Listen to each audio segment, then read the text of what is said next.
अस्सलाम वालेकुम वरहमतुल्लाह वबरकातुह। आज हम आपके लिए लेकर आए हैं एक इबरतनाक इस्लामिक कहानी जो सास और बहू के रिश्ते की हकीकत को दिखाती है। ये सिर्फ एक कहानी नहीं, बल्कि हर घर के लिए सबक और सोच का पैगाम है। इस कहानी में आपको मिलेगा सब्र की ताकत, इंसाफ का अंजाम और सबसे बढ़कर अल्लाह की रहमत की झलक। तो आइए सुनते हैं एक ऐसी सच में असरदार कहानी जिसका नाम है जैसी करनी वैसी भरनी। एक गांव में जैनब नाम की एक बूढ़ी औरत रहती थी। उसका एक बेटा था, सलीम, जिसने शहर से पढ़ी लिखी लड़की फातिमा से शादी की थी। शुरुआत में जैनब अपनी बहू से बहुत अच्छा बर्ताव करती थी, मगर कुछ वक्त बाद उसके दिल में जलन पैदा हो गई। उसे लगा कि बेटा अब बहू की बात ज्यादा सुनता है। धीरे धीरे उसने बहू को ताने देना शुरू किया। तू तो बस घर बिगाड़ने आई है। तेरी वजह से मेरा बेटा मुझसे दूर हो गया है। तेरी नीयत ठीक नहीं।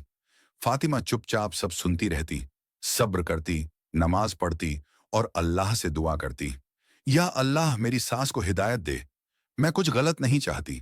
सालों बीत गए। सलीम की मौत एक हादसे में हो गई। अब घर में सिर्फ जैनब और उसकी बहू फातिमा थी। एक दिन जैनब बहुत बीमार पड़ी। जो पड़ोसी भी उसके पास आता, वो देखता कि उसकी बहू दिन रात सेवा कर रही है, खाना बना रही है, दवा ला रही है, बदन दबा रही है। जैनब की आंखों में आंसू आ गए।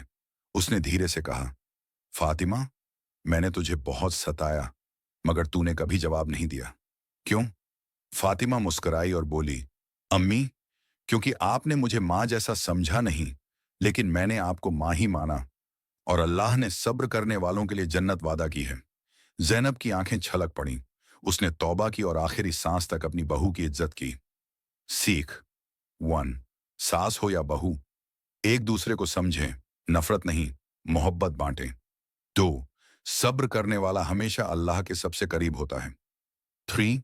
जो दुनिया में दूसरों के साथ अच्छा करेगा, अल्लाह उसके साथ कयामत में अच्छा करेगा। अगर ये कहानी आपके दिल को छू गई हो, तो इस्लामिक चैनल को सब्सक्राइब जरूर करें और दूसरों को भी भेजें। कहानी जो दिल को छू जाए और जिंदगी को बदल दे। जज़ाकल्लाहु खैर।